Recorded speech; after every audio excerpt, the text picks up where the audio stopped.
Kurikulum, pengertian, fungsi, dan komponennya. Berbicara tentang kurikulum, itu tidak hanya terkait pengertian, fungsi, dan peranan serta komponennya, tetapi juga meliputi sejarah pengembangan, model pengembangan, dan telaah kurikulum operasional. Baik, sekarang kita bahas tentang pengertian kurikulum. Kurikulum adalah merupakan program rancangan belajar mengajar yang dipedomani pendidik dan peserta didik. Namun demikian, beberapa ahli itu memberikan penekanan-penekanan tertentu. Misalnya, Tanner and Tanner itu mendefinisikan bahwa kurikulum merupakan pengalaman pembelajaran yang terarah dan terencana secara terstruktur melalui proses rekonstruksi di bawah pengawasan lembaga pendidikan sehingga siswa memiliki motivasi dan minat belajar. Sedang Gagne mendefinisikan bahwa kurikulum itu suatu rangkaian unit materi yang disusun sedemikian rupa sehingga anak didik dapat mempelajarinya berdasarkan kemampuan awal yang dimiliki sebelumnya. Sedang menurut Hilda Taba, kurikulum itu sesuatu yang direncanakan untuk dipelajari siswa yang memuat rencana kegiatan yang perlu dilakukan. Adapun Care itu mendefinisikan kurikulum itu pembelajaran yang dirancang dan dilaksanakan individu dengan kelompok, baik di dalam maupun di luar kelas. Untuk Beckham itu mendefinisikan bahwa kurikulum itu merupakan dokumen tertulis yang mengandung isi mata pelajaran yang diajarkan pada peserta didik melalui berbagai pilihan disiplin ilmu. Adapun pengertian kurikulum menurut Undang-Undang Nomor 20 Tahun 2003, kurikulum itu merupakan seperangkat rencana dan pengaturan mengenai tujuan, isi, dan bahan pengajaran, serta cara yang digunakan sebagai pedoman penyelenggaraan pembelajaran untuk mencapai tujuan pendidikan nasional. Baik, sekarang kita bahas tentang fungsi kurikulum. Fungsi kurikulum itu bisa ditinjau dari beberapa segi. Yang pertama, bagi guru. Kurikulum sebagai pedoman melaksanakan pembelajaran. Sedang bagi kepala sekolah, kurikulum sebagai pedoman dalam melaksanakan supervisi atau monitoring. Adapun bagi siswa, kurikulum itu sebagai pedoman dalam belajar. Lain halnya bagi orang tua. Kurikulum itu sebagai pedoman membimbing anaknya belajar di rumah. Untuk masyarakat, kurikulum itu memberi bantuan terselenggaranya pendidikan di sekolah. Sedang secara substansional, kurikulum itu memiliki fungsi adaptasi, yaitu penyesuaian lingkungan secara menyeluruh. Yang kedua, memiliki fungsi integrasi, yaitu mengaitkan individu sebagai bagian dari masyarakat. Yang ketiga, itu fungsi diferensiasi, yaitu layanan perbedaan setiap siswa sesuai karakternya. Yang keempat, yaitu fungsi preparasi, yaitu untuk mempersiapkan siswa untuk studi lanjut. Yang kelima, fungsi seleksi.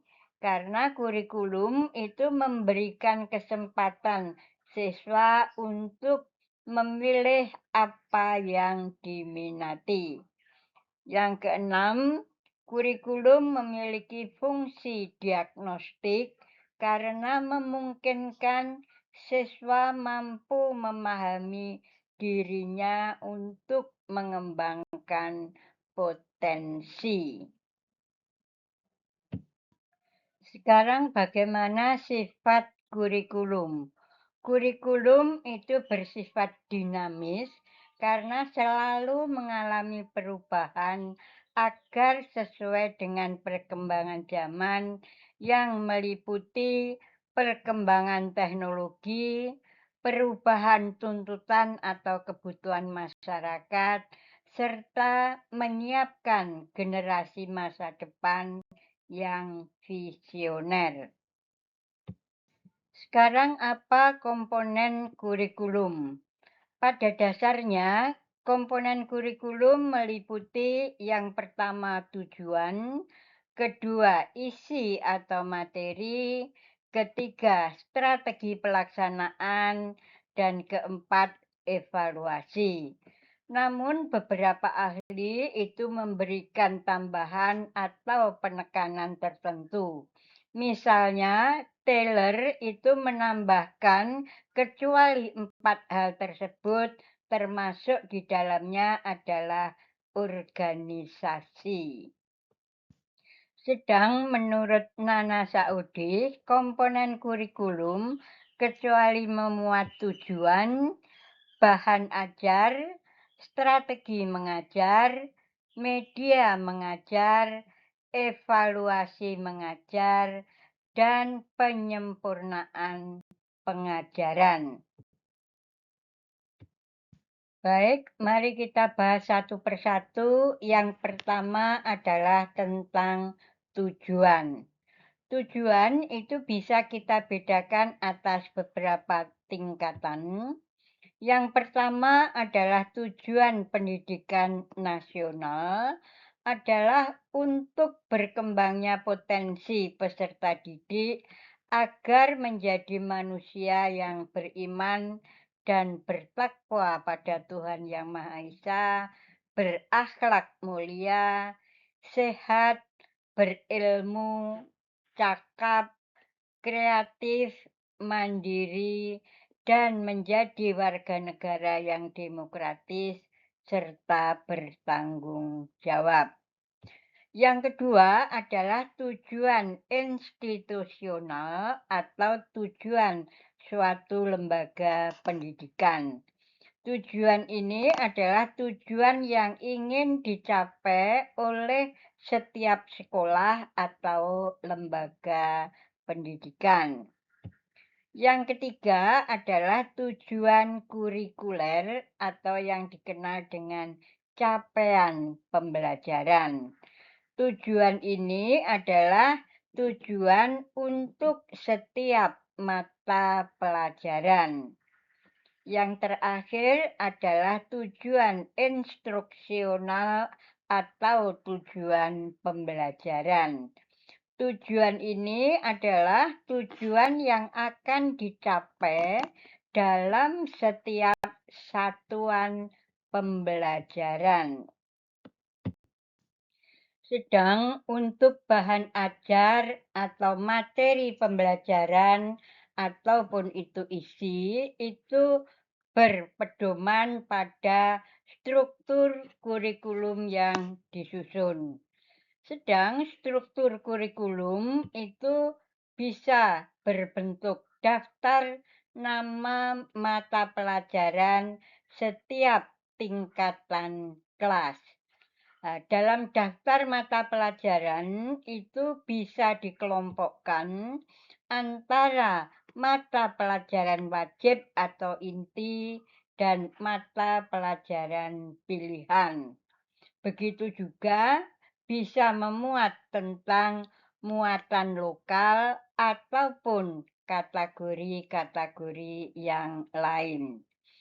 Dari mata pelajaran tersebut akan ditentukan alokasi waktu setiap mapel itu setiap minggunya.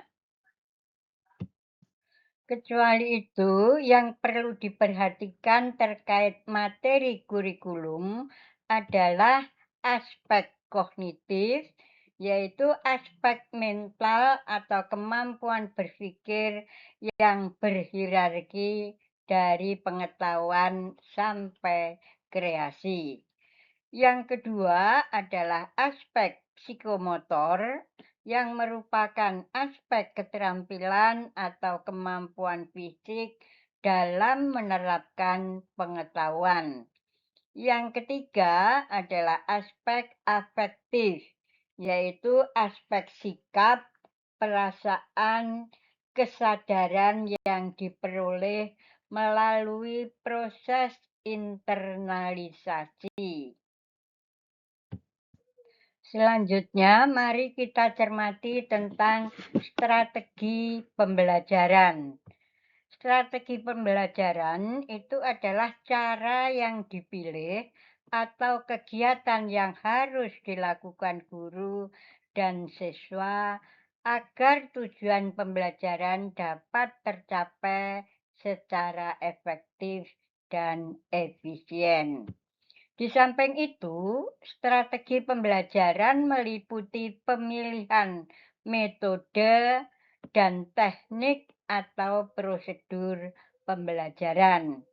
Sebagai contoh, misalnya strategi pembelajaran deduktif-induktif yang meliputi discovery, inquiry, dan PBL atau problem based learning. Yang berikutnya adalah strategi ekspositori dan belajar tuntas, misalnya melalui demonstrasi, diskusi, ceramah, dan lain-lainnya. Baik, sehingga kalau kita lihat bagaimana keterkaitan antar komponen kurikulum, itu bisa kita rangkai kalau tujuan itu akan berkaitan atau dijabarkan dalam materi maupun strategi pembelajaran. Dari materi dan strategi pembelajaran itu akan menentukan media pembelajaran apa yang akan digunakan. Adapun strategi pembelajaran itu perlu dievaluasi apakah sesuai dengan tujuan. Dan bila itu belum sesuai, maka perlu adanya suatu perbaikan.